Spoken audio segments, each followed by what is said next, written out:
প্ৰত্যেকজন কৰ্মচাৰীসকলৰ কাৰণে ইয়াতে বহুত ডাঙৰ এটা খবৰ আহিছে ইতিমধ্যে আৰু খবৰটো আহিছিল আপোনাৰ 23 নৱেম্বৰ 2025 তাৰিখত এই খবৰটো আহিছে সদৌ অসম চৰকাৰী NPS কৰ্মচাৰী সংস্থাৰ ফালৰ পৰা all Assam government NPS employees association তেওঁলোকৰ ফালৰ পৰা আহিছে গোটেইখিনি কথা আপোনালোকে দেখিছে আমি ইয়াতে কি লিখিছে গোটেইখিনি কথা পঢ়িবলৈ চেষ্টা কৰিছোঁ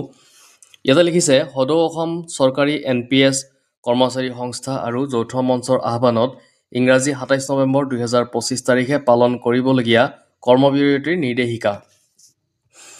কি লিখিছে নম্বৰ 1 দিছে অসমবাসী চৰকাৰী বিষয়া কৰ্মচাৰী শিক্ষক শ্ৰমিকে অহা ইংৰাজী 27 নৱেম্বৰ 2025 তাৰিখে দিনজোৰা কৰ্মবিৰতি পালন কৰিব 2 নম্বৰ দিছে উক্ত দিনাৰ প্ৰত্যেক নিজ নিজ কৰ্মস্থলীত উপস্থিতিৰ বহীত স্বাক্ষৰ কৰি নিজ নিজ বিভাগীয় কাম-কাজৰ পৰা আঁতৰি থাকিব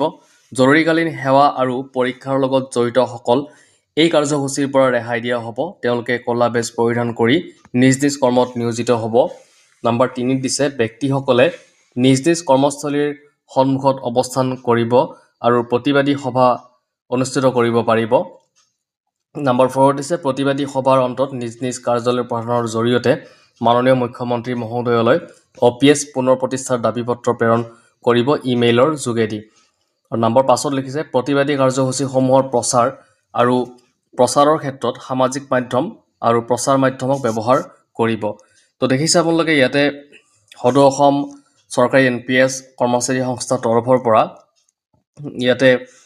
দাবী কৰিছে তেওঁলোকে OPS পুনৰুদ্ধাৰক লৈ আৰু ইয়াতে ইমেইল যোগেদি তেওঁলোকে মুখ্যমন্ত্ৰী ডাঙৰীয়ালৈ তেওঁলোকে দাবী পত্ৰ প্ৰেৰণ কৰিব ইয়াতে এই কথাটো লিখিছে ইমেইলৰ জৰিয়তে নিজ নিজ কাৰ্যালয়ৰ প্ৰধানৰ জৰিয়তে তেওঁলোকে মুখ্যমন্ত্ৰী মহোদয়লৈ OPS পুনৰুদ্ধাৰ দাবী পত্ৰ প্ৰেৰণ কৰিব আৰু দাবী পত্ৰখনো আছে সেইখন আমি চাবলৈ চেষ্টা কৰিছোঁ সেইখন আপোনালোকে দেখিছে দাবী পত্ৰখন এনেকৈ আছে যে প্ৰতি মাননীয় মুখ্যমন্ত্ৰী মহোদয় ইয়াতে লিখিছে অসমৰ কৰ্মচাৰী সমাজৰ বাবে প্ৰযোজ্য NPSৰ আৰু UPS দুইটাই স্ব অৰিহণামূলক বজাৰ নিৰ্ভৰশীল অনিশ্চিত অদূৰদৰ্শী আৰু কৰ্মচাৰী সমাজৰ বাবে সংস্কাৰ কাৰক প্ৰশাসন নামৰ